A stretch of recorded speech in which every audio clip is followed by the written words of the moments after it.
welcome to my February reading wrap-up. Today I'm going to talk to you about all of the books I read in February. Is this video late? Yes. No further questions. February was a really good month for me. I am very proud. I'm very happy and very proud. In February, I read 5 books. Here are the genres that they fell into. So a bit of romance, a bit of fantasy, you can see magical realism right down there at the bottom. So a few interesting books were in the mix.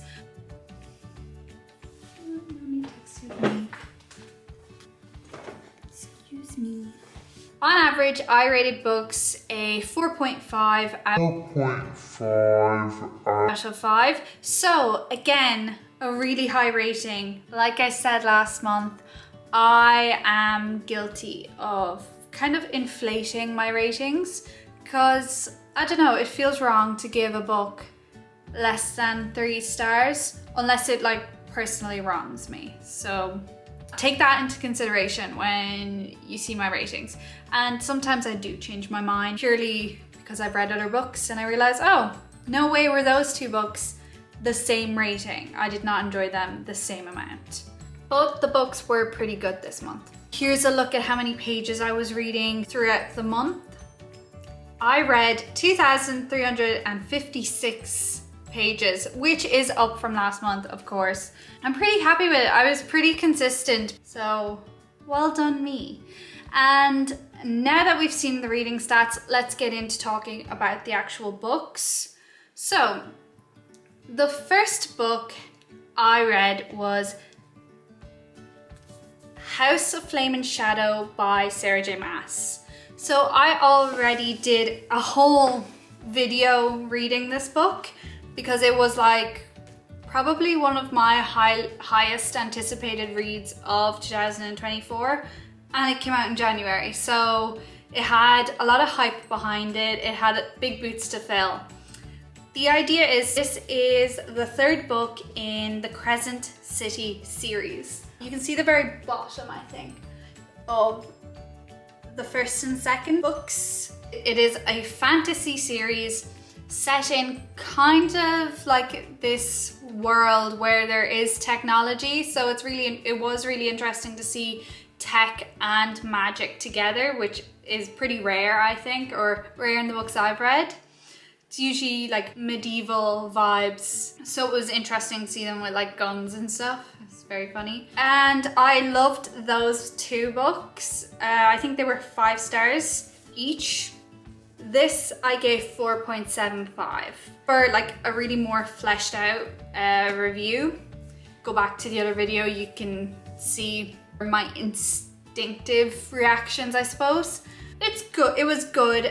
I was waiting for it to be great. You know, all of the hype surrounding this, I feel like maybe that's why it didn't quite hit 5 stars, because I was waiting for so much more or something. I don't know. It's not my favorite Sarah J. Maas book, and I think it kind of comes down to not enjoying the main characters as much as I've enjoyed the main characters of her other series.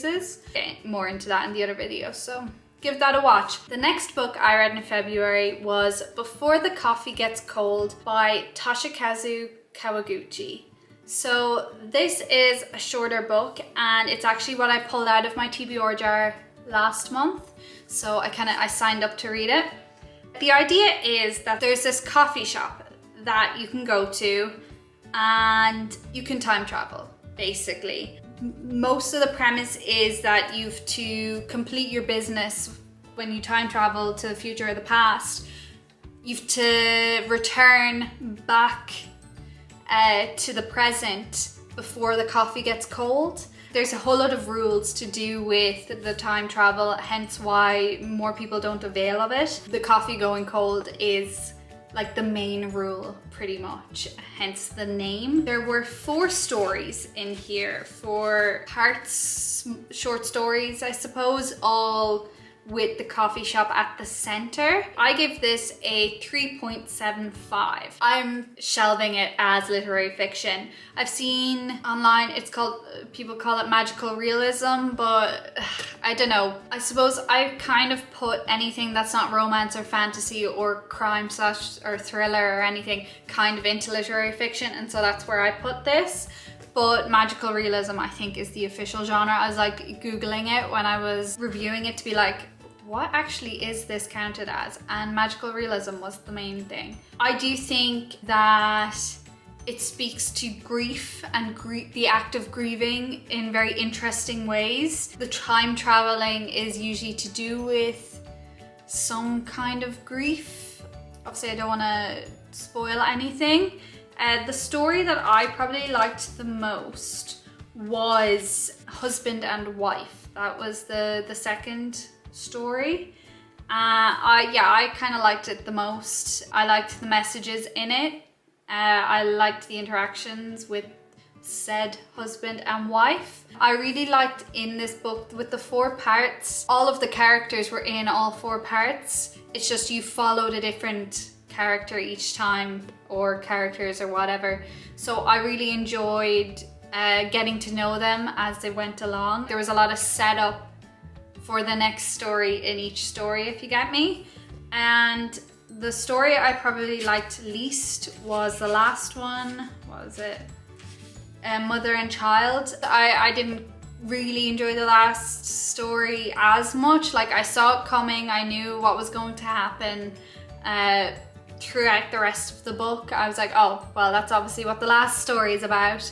And then just, yeah, some parts of it, I was like, I know a lot of people like get quite emotional with this book. There's strong, sad themes. Again, I've said it a few times here, literary fiction is not usually my thing. I think when I read mostly for escapism and not reality. So when I feel like a book is presenting reality and like the harsh parts of reality to me, it takes me out, and I'm like, oh, it bums me out actually. And I'm just like, oh yeah, okay, fragility of life and all of that. Okay, thank you, piece of paper, for reminding me. So I think that's just me. The book is only about 200 pages, so I would definitely still give it a read. Like, I would highly recommend it for you to get an idea what you would think of these kind of themes, and maybe it could start a conversation with yourself about how you feel and like confronting the uncomfortable, all of that stuff. Moving on and doing a complete 180, the next book I read in February was Twisted Hate by Ana Huang. I speak about the Twisted series so much at this stage, purely because I keep reading them, I keep picking them up, and I keep going, or I keep buying them. This is the 3rd book in the Twisted series, and I gave it a 3.5. Just a quick side note, I want you to look at this cover. You see that? It like chips away, because I hold obviously the book like this, because I'm not precious about how I hold the book. I will just read it and then I'll be gentle. But because of just holding the book, the A and the T in the cover. So these guys, I don't know how to pronounce this publisher. Just letting you know. I didn't even go anywhere with it. I literally read it on the couch. But anyway, the actual book, it is obviously a romance book. We have Josh and Jules. And Josh and Jules hate each other. And this is well established in the other 2 Twisted books. They cannot stand each other. Josh is Ava's brother, Ava from the first book, and Jules is Ava's best friend from the first book. So you can see already the dynamic is interesting there. And they hate each other. Basically, what kind of kicked off this hate is years ago, Josh said something kind of rude about Jules to Ava that he didn't mean anyone to hear except Ava, but Jules was like outside the door or something. And this kind of like kicked off years of bickering and arguing and just not getting along. That's the premise, and through work they start to basically having to work together and get to know each other. And then the thing about Twisted Hate, it was definitely way more interesting than Twisted Games, the last book, which I've like openly said I don't like, didn't really like, I was kind of bored. Whereas this one, it definitely had a lot more going on, I suppose, or it was just less boring. It definitely is setting up the last book. Like I know the couple now, just from reading this book, I can tell who the couple in the last book is going to be. So it was doing a little bit of setup for the last book in this series. It was alright. The end, there was like, the first half-ish was like pretty alright, like intriguing and interesting. Their dynamic was, you know, at least something new compared to like the rest of the series. And then it got a bit ropey near the end. I didn't like some scenes near the end. They were a bit, I didn't like how cruel Josh was, or turned, to be honest. And I know the whole idea was he was hurt. He really messed up, and I think he was forgiven too easily. Because I didn't like it. That wasn't fun. But I did enjoy it way more than Twisted Games. And I also want to say that this is pretty hefty for a romance book. I think there was over 500-ish pages. Yeah, 504, so over 500 pages. That's a bit much for a romance book. Is it ever that deep with a romance book? That's the question. Allegedly, yes. Also, Alex Volkov, is that his surname? Oh my god, I completely forget. Eva's boyfriend. Alex was actually pretty funny-ish in this book. It's very interesting to see him as a side character, and just, yeah, his vibe is pretty funny, which was surprising since he's supposed to really not have a sense of humor. But good for him. Good for him. Did indeed buy Twisted Lies. So we are finishing out this series, don't you worry. Next, we have Light Lark. So this was one I bought because of the really nice cover, and it's hardback and also like pretty. I give this a 3.75. So Light Lark is a YA fantasy book, and the premise, the idea. Okay, so this might be long-winded because it's fantasy, and it was the first book in the series, so all of the setup was done in this, hence I was slightly confused, like for like tiny bits. Obviously I caught on quick enough, but there were some bits you're like, what's going on? I don't know. So the idea is there's like people, and there's the types of people, and certain abilities are like native to certain kingdoms. I'll call them kingdoms. So each like mini kingdom has a ruler, obviously, and they have different powers. So the important kingdom, I suppose, is the Wildling Kingdom, who our main character, Isla. Isla is the ruler of the Wildling Kingdom. Wildlings are like wild. Their powers generally have to do with earth and nature and stuff. There's a few other kingdoms. There's Nightbane, which is the name of the second book. So, and they have like dark powers-esque, like they, I don't know, harness darkness or something like that. There's Skyling. They like the sky and air, I suppose. Think of like Avatar, The Last Airbender, like almost like that, yeah. Sunling, they're to do with light and fire, question mark, yes. And there's a few others. Starlight, I think, and they have like star power. So like, it's weird, they have powers, like certain powers.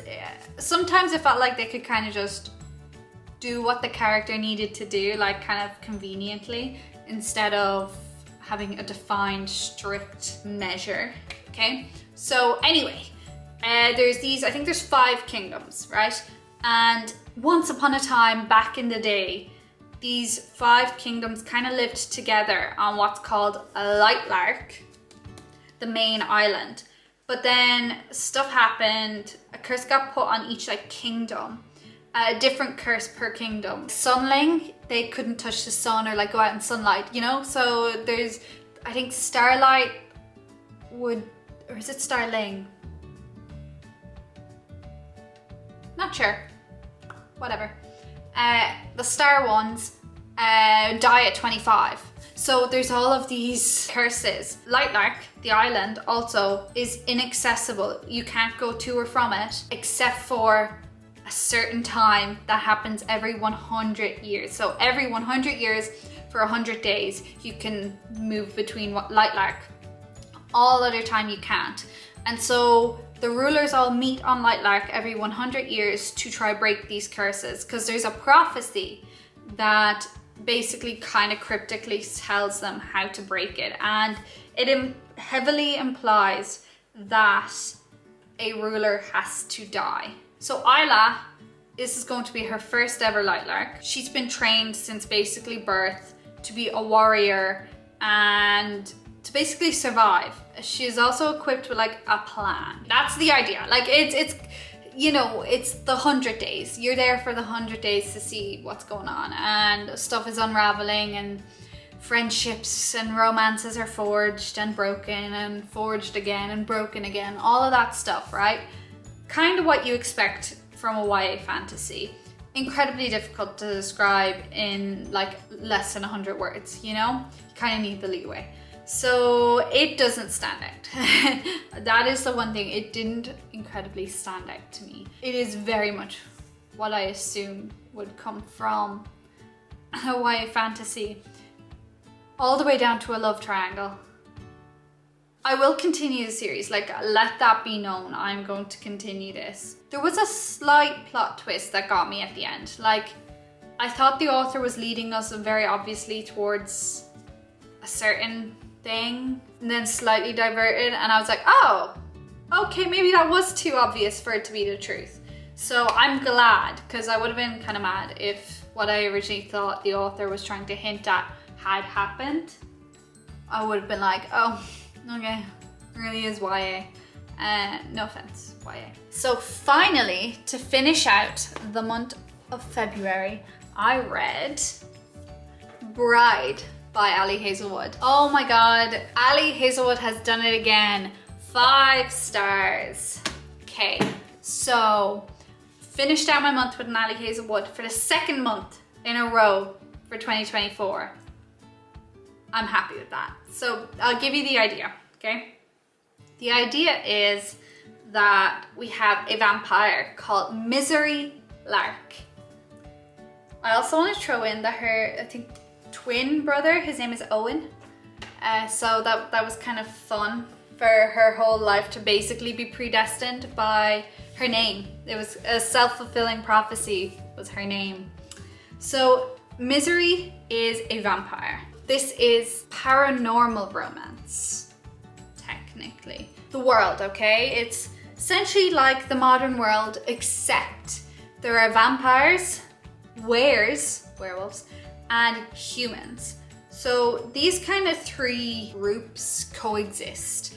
Not very peacefully though, okay? And for years, the vampires and the humans have kind of got along the best. They have like treaties where they like swap kids and keep them hostage.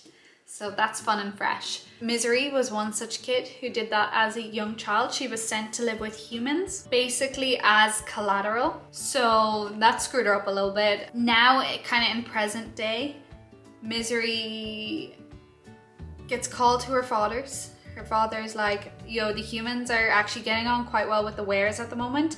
So we need to like work on this. We need to do something about this. And basically, Misery is being married off to the alpha of the wares, that being Lo. Lo is the new alpha, who is big strong guy with a buzz cut. Obviously he's a werewolf, or a were, same thing. And he's just a guy, and a nice guy. I like Lo. But yeah, he's the alpha, and they meet on their wedding day, and yeah, they get married. So the thing about Misery is, as her name suggests, she is pretty miserable her whole life. Like, she realistically has no one that close to her. She didn't quite belong with the humans because obviously she's a vampire. And then when she did try to be home with the vampires after this big exchange thing, they didn't quite accept her because she was not vampire enough. And that's a big theme. Is like, she's like, oh, yep, worst vampire alert. So she's had a rough go of it. She agrees to marry Lo for other reasons that are revealed through the plot. I really enjoyed it. Again, for the second time this year, I stayed up till 2 a.m. because I had to finish this. I was so excited, so happy. I loved it. She's just got it. Ali Hazelwood just has it. She gets me. And she writes that fantastic fan fiction banter that I just miss. I miss so much, and she just captures it so well. She does these dynamics so well. She writes lovable men so well. I was wary going into this because I know Ali Hazelwood is this fan fiction writer, and I also know what the Omegaverse is. I was in those trenches of Wattpad all those years ago. I know this stuff. And so when I knew she was writing a werewolf Omegaverse-ish book, I was like, please, no, don't do this to me. Let me say, if you two are wary, it's not that bad. It's not intense like fan fiction. She definitely watered it down for the mainstream media. Thank God. Also, if you're really not into it, if you're like, oh my God, I hate all of this, it's very easy to skip. The rest, like, it does not diminish the book if you skim those bits, the bits that aren't ordinary. I like it. I loved it. Yes, I'm endorsing Bride. I am very happy with Bride. And Ali Hazelwood, she just keeps doing it. I can't help it. So there's another Ali Hazelwood book coming out later this year. I don't know when it is. Is it June? Something's telling me June, but I could be wrong. I'm excited. Absolutely hyped for that. Okay, so that's all the books I've read in February. So now I'm going to pick a book from my TBR jar to read in March. Here we have her. Okay. I'm nervous. I'm low-key kind of nervous. Let me see.